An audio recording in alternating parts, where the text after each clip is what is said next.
Alors, la troisième conséquence, bien-aimé, de l'impudicité, c'est les conséquences émotionnelles et relationnelles. Ah, ça c'est la troisième conséquence de la vie d'impudicité.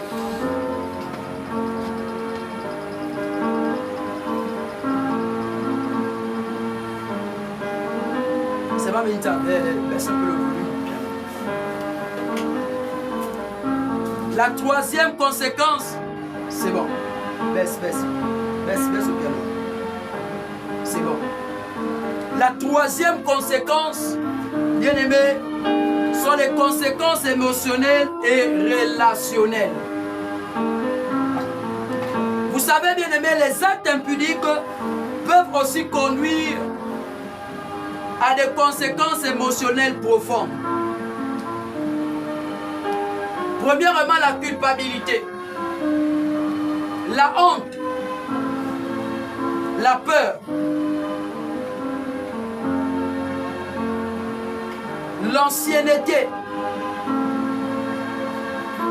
Et comprenez que, bien aimé, ces conséquences émotionnelles profondes peuvent détruire votre santé émotionnelle et mentale. Donc je suis en train de dire que les actes bien-aimés impudiques peuvent aussi conduire à des conséquences émotionnelles profondes.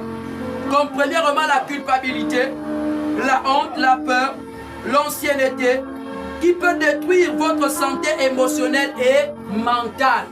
Et beaucoup de femmes aujourd'hui, bien-aimées, sont en train de vivre ces choses. Beaucoup des hommes aujourd'hui sont en train de vivre ces choses.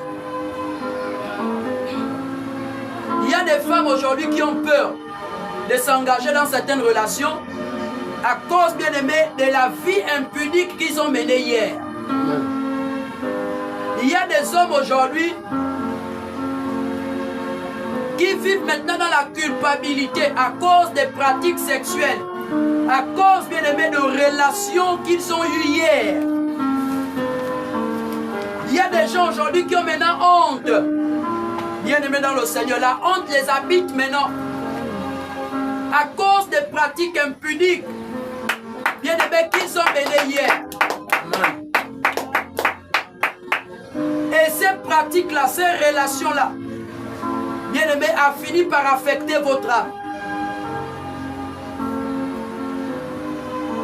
Voici qu'aujourd'hui, il y a même plusieurs hommes bien-aimés qui ont peur de s'engager avec certaines femmes qui ont mené des vies pas claires devant le Seigneur Jésus-Christ. Il y a certains hommes aussi, certaines femmes aussi qui ont peur.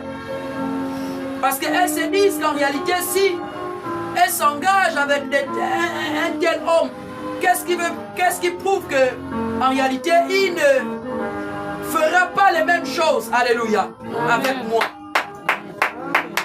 Ou qu'elle ne fera pas les mêmes choses avec moi aussi. Donc c'est rétro-verso, alléluia. Amen. Voici pourquoi la vie d'impudicité, c'est pas bon. Toi qui es encore jeune, ma soeur, toi qui es encore jeune, mon frère, garde-toi pur. Parce que la vie sexuelle détruit, bien-aimé. Il y a des personnes aujourd'hui, bien-aimés, qui vivent dans la culpabilité. La culpabilité est une dimension émotionnelle, bien-aimé, qui ne te lâche pas. Amen. Tu es toujours là, c'est comme si tu étais oppressé. Ça te rappelle toujours, c'est comme quelqu'un qui pêche. Il ne se sent pas à l'aise. La personne ne se sent pas tranquille. C'est le péché. Alléluia. Le péché, la culpabilité. Le Seigneur ne veut pas que son église, son épouse, vive dans la culpabilité. Voici pourquoi gardez-vous pur. Gardez-vous propre. Il y a des femmes aujourd'hui, elles sont rentrées dans le mariage à cause de la vie d'impudicité qu'elles ont menée. L'homme que tu allais rencontrer là dans le mariage, au lit là, c'est-à-dire quand vous êtes dans le contact sexuel, tu penses maintenant à l'homme que tu as rencontré dans le monde, le chanvreux là, la manière qu'il te faisait les choses. Maintenant que tu avais ton mari aujourd'hui, que Dieu avait prévu pour toi, à cause de la vie d'impudicité que tu as menée, les rapports sexuels que tu as eus très tôt, les rapports sexuels, les pratiques que tu as manifestées lorsque tu t'accouplais, aujourd'hui, quand tu es maintenant dans le mariage, bien aimé, ce sont les mêmes pensées. Ce sont les mêmes choses qui bouillissent dans ton cœur. Et le Seigneur dit que la vie d'impudicité, voici ce que ça cause. Voici pourquoi, bien-aimé dans le Seigneur, faites attention à l'impudicité. L'impudicité n'est pas l'ami de quelqu'un. L'impudicité a détruit beaucoup de femmes. L'impudicité a détruit beaucoup des hommes.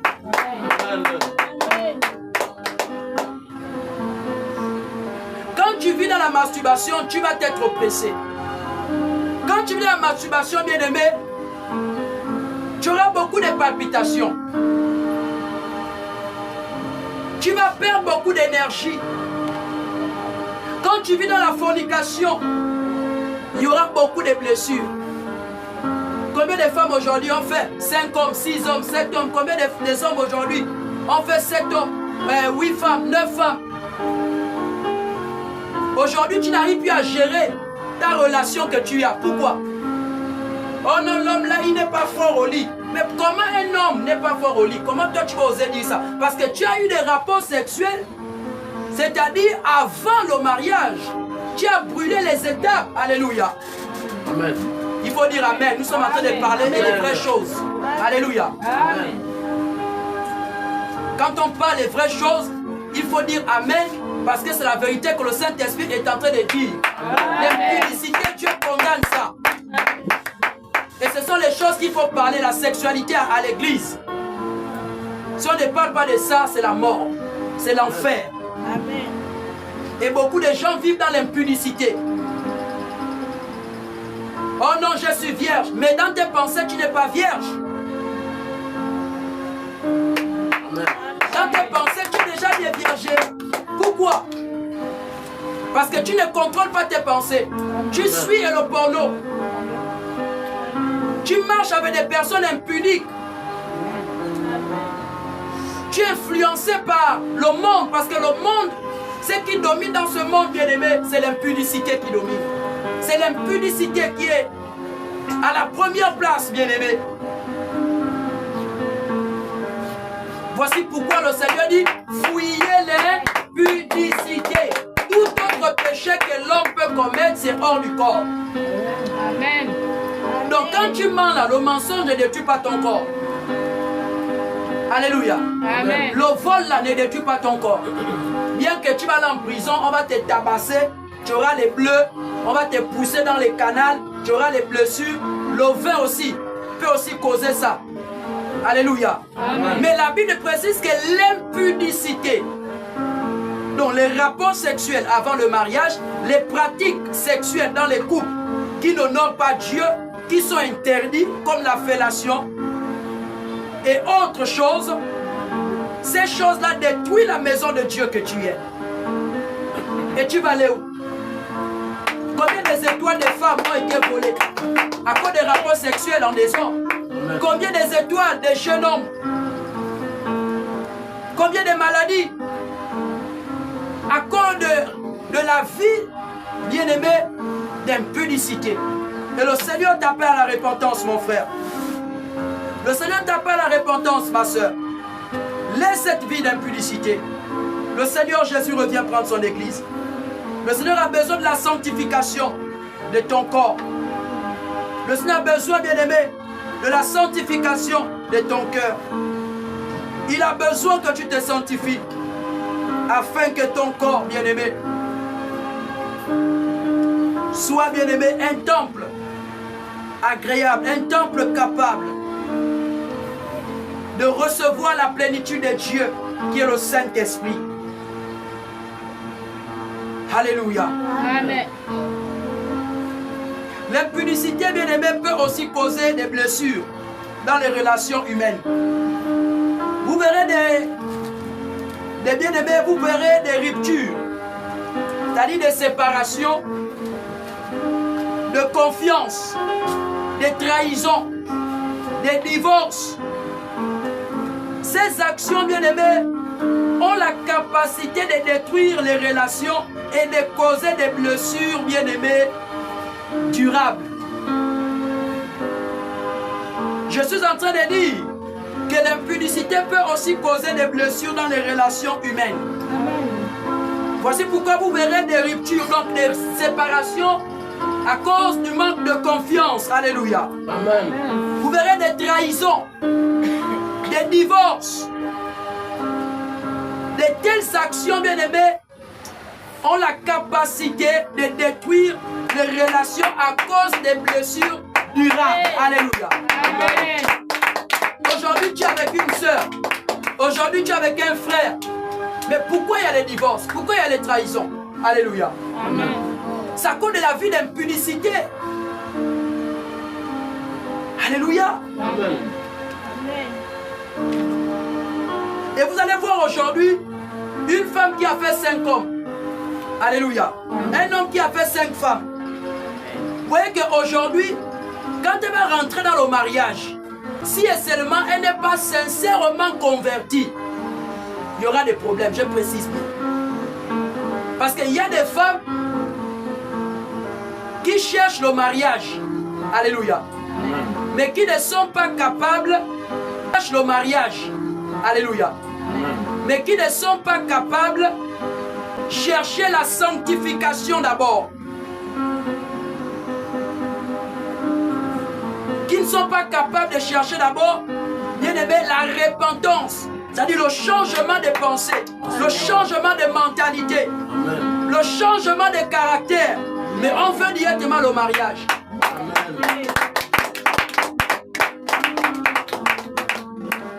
Toi, tu as eu 5 hommes, 6 hommes, 7 femmes, 8 femmes. Toi, tu veux rentrer dans le mariage sans pourtant te repentir d'abord, sans pourtant d'abord te dépouiller, sans pourtant te sanctifier, sans pourtant comprendre la volonté de Dieu.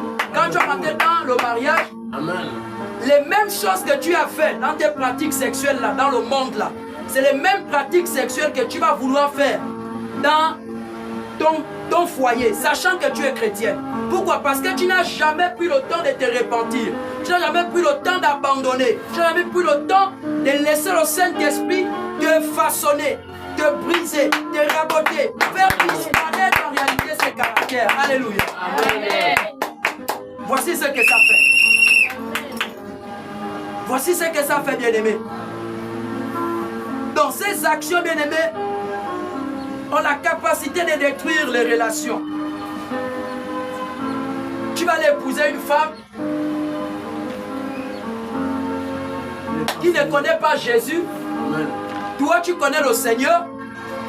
Cette femme, quand elle était dans le monde, elle, ses rapports, c'était à l'anus. Quand toi, elle vient avec toi, toi, tu dis, moi, je ne peux pas faire les choses là. Elle va te tromper. Alléluia. Amen. Elle va sortir d'autres hommes parce que c'est une impudique qui est là. Toi, tu es un saint. Toi, tu es pur. Toi, Jésus t'a délivré. Amen. Voici pourquoi le mariage, ce n'est pas bien aimer les païens avec les chrétiens. Un chrétien ne peut pas épouser un païen. Un païen ne peut pas épouser un chrétien. C'est la Bible qui le dit. Maintenant, si c'est un cas exceptionnel peut-être, que c'est le Seigneur Jésus-Christ, comme par exemple les femmes qui ont connu le Seigneur déjà dans les relations.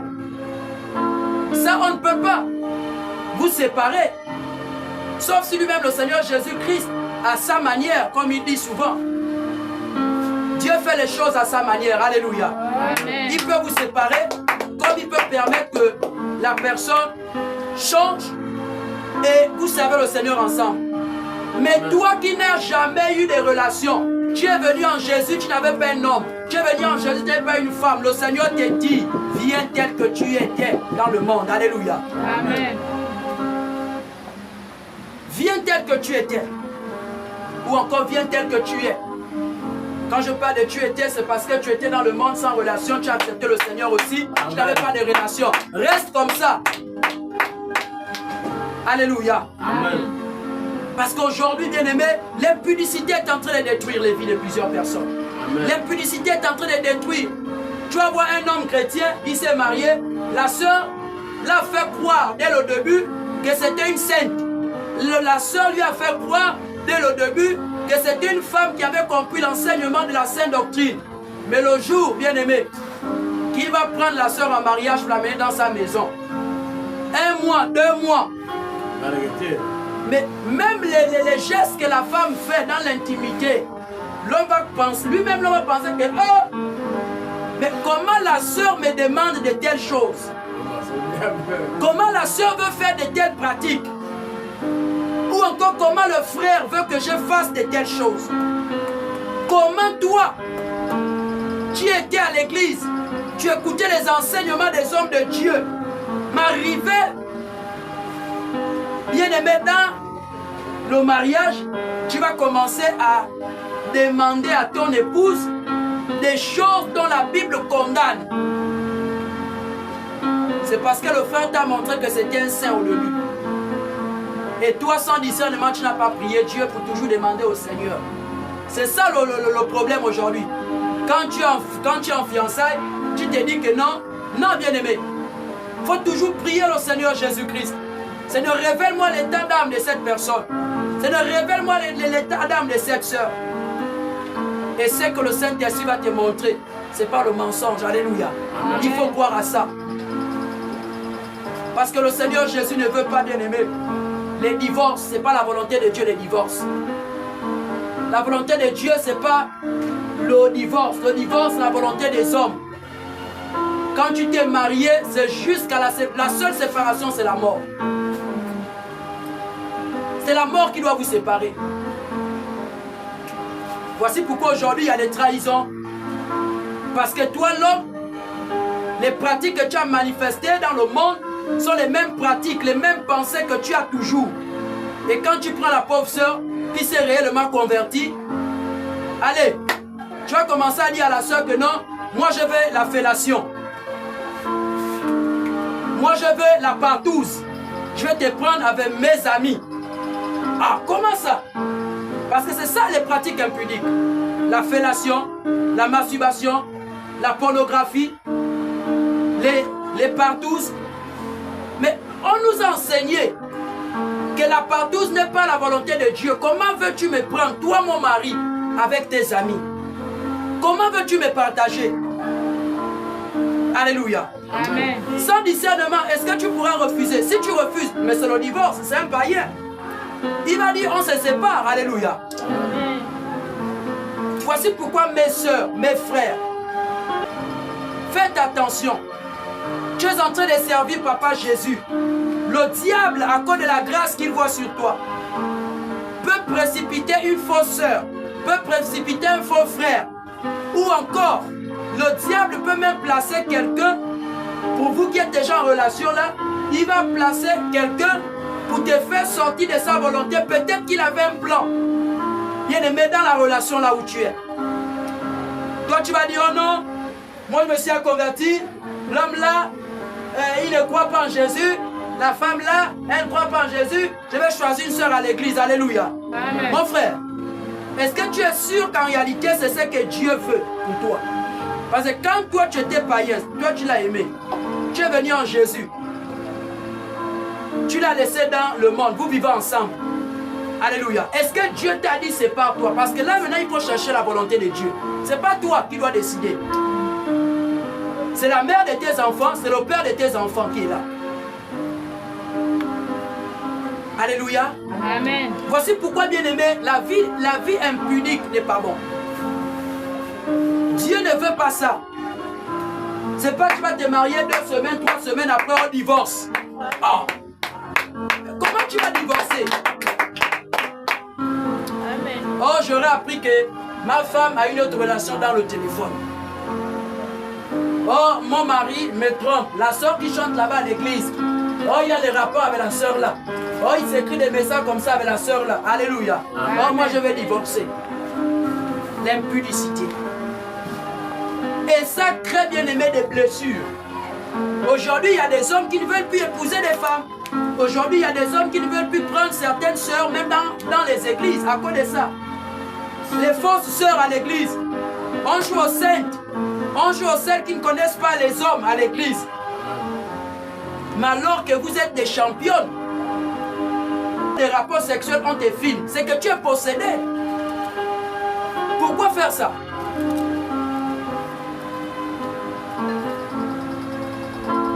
Et quel est l'homme qui pourra encore peut-être, si ce n'est pas vraiment un ange venu du ciel, prendre de telles femmes, les vrais frères chrétiens, les vrais frères convertis, qui peut encore prendre une telle femme qu'on a vue dans le monde entier, sa nullité. Même son père a vu ça. Voici pourquoi vous qui faites les choses en cachette là, le voleur, le monde dit, à 99 jours, un jour pour le propriétaire. L'impudicité, le diable passe par là pour détruire les vies. Les étoiles de beaucoup de jeunes, de beaucoup de femmes, beaucoup d'hommes a été volé par les satanistes, par des sorciers, par des magiciens, au travers de l'impudicité.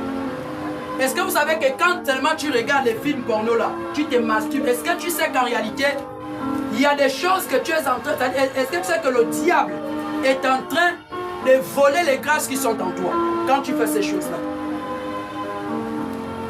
Il y a des démons qui sont en train, bien aimé, de s'introduire en toi lorsque tu fais ces choses-là. Le fait seulement que tu manifestes ça, bien aimé, même si tu ne connais pas la femme, tu ne connais pas l'homme, bien aimé dans le Seigneur, spirituellement déjà, tu es détruit. La seule chose que tu auras envie seulement, c'est que le jour que tu rentres dans le mariage là, tu pratiques ces choses-là. Tu es détruit devant le Seigneur Jésus. L'impudicité, ce n'est pas ton ami. Dis ça à ton voisin au nom de Jésus. L'impudicité, c'est pas ton ami. Oh, dis ça à ton ami au nom de Jésus. L'impudicité, c'est pas ton ami. Alléluia. Amen. Donc, ce sont des choses à éviter. Aujourd'hui, il y a des hommes qui pleurent. Aujourd'hui, il y a des femmes qui pleurent. Il y a des femmes qui regrettent. Il y a des sœurs qui regrettent. Voici pourquoi, bien-aimé, l'affaire du mariage, là, vraiment, tout sur elle. Mais regardez la blessure que ça m'avait fait. J'avais décidé même de ne plus jamais avoir une sœur à mes côtés. J'avais pris la décision là, que plus jamais. J'avais dit que toutes les femmes sont pareilles. Regardez cette blessure, que l'impudicité qu'elle a manifestée. Alléluia. Cette tromperie, cette trahison. Regardez ce que ça avait fait dans mon cœur. Mais si ce n'était pas la grâce de Papa Jésus, si ce n'était pas la grâce de notre Seigneur Jésus-Christ, qui avait arraché ça de mon cœur, alléluia, Amen. qui avait bandé les blessures, comme la Bible dit, celui qui pense, alléluia, Amen. il avait pensé cette blessure émotionnelle que j'avais reçue. Et il m'avait fait comprendre que mon fils, toutes les femmes ne sont pas pareilles, alléluia. Amen. Si celle-là t'a fait ça, certainement, l'autre là-bas ne te fera pas ça. Amen. Amen. Voici pourquoi, bien aimé dans le Seigneur, nous devons éviter la vie impudique. C'est pas bon. C'est pas bon. Il y a des femmes aujourd'hui qui ont peur et des hommes. Hein. Il y a des hommes aujourd'hui qui ont peur et des femmes. Hein. Oui, bien aimé. À cause de quoi? L'impudicité. Prenez Proverbe 6, 32, 33. Nous allons lire Galates 6, 7 à 8. Prenez Proverbe 6, 32, 33. Et Galates 6, versets 7 à 8. Nous sommes à l'enseignement. Il faut prendre note des enseignements dans ton cœur. Il faut prendre note des enseignements dans ton notebook. L'impudicité, nous sommes en train de parler sur ses conséquences physiques et spirituelles. Alors, nous allons lire Proverbe 6, 32, 33 d'abord. Le deuxième texte, c'est Galates 6, 7 à 8. Nous allons lire Proverbes 6, 32, 33. Et partons dans Proverbes 6, 32, 33. Si, quand tu écris le texte, quand tu as fini d'écrire le texte dans le cahier, prends la Bible, ouvre la Bible. Alléluia. Ouvre la Bible. Parce que nous sommes là, c'est pour enseigner l'église. Nous ne sommes pas là pour les tomber. Nous ne sommes pas là pour les miracles, les prophéties. Non, nous sommes là pour préparer l'église. Parce que Jésus revient. Alléluia. Donc, aie la Bible avec toi. Pour vérifier les Écritures comme les chrétiens les vérifient. J'avais dit ici que ne faites plus rentrer les gens qui n'ont pas les Bibles à l'église. Amen. À partir de la semaine prochaine, quand quelqu'un vient, tu lui montres d'abord ta Bible. S'il n'a pas la Bible, tu lui repars chez toi. On ne vient pas ici sans les Bibles. Amen. Ici, c'est l'école. Quelqu'un n'a pas acclamé Jésus. Désormais, qui n'a pas la Bible n'entre pas ici. Il repart chez lui. On ne va pas crier tout le temps cadeau, les têtes fêlées. On ne comprend pas ce qu'on dit. On doit vous forcer pour aller au ciel. Proverbe 6, 32, 33. À partir de la semaine prochaine, faites-moi la sécurité des Bibles. Qui n'a pas la Bible, allez, prépare chez lui et ses offrandes, ses dîmes, il part s'asseoir à la maison. On verra s'il ira au ciel avec la rébellion. À partir de la semaine prochaine, mercredi, vendredi, dimanche, jusqu'à la fin du monde, ce sera ça.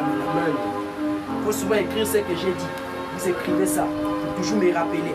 Ou bien si j'ai désobéi à ce que moi-même j'ai dit, vous me dites que papa, oui. Homme de Dieu, oui, tu avais dit ça, il faut qu'on applique. Alléluia. Voilà, c'est pas la volée que je passe. Le Saint-Esprit qui est en train de parler.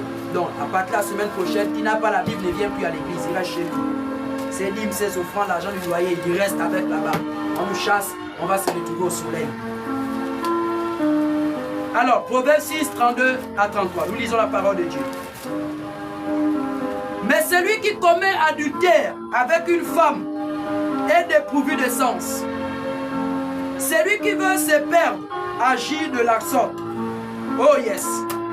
33 dit, il n'aura que plaie et ignominie, et son opprobre ne s'effacera point. Quelqu'un dit Amen. Amen. Vous voyez ce que l'adultère fait? Vous voyez ce que la fornication fait? Vous voyez ce que, bien aimé, la vie impudique cause? La Bible dit que, mais celui qui commet adultère avec une femme est dépourvu de sens. Celui qui veut se perdre agit de la sorte. Ça veut dire que celui qui vit dans l'impudicité, parce que l'impudicité aussi c'est l'adultère. L'adultère est une pratique de l'impudicité. C'est lorsque tu es marié, alléluia, et tu as des rapports hors mariage. Lorsque tu n'es pas marié et tu as des relations sexuelles avant le mariage, donc on parle même de la fornication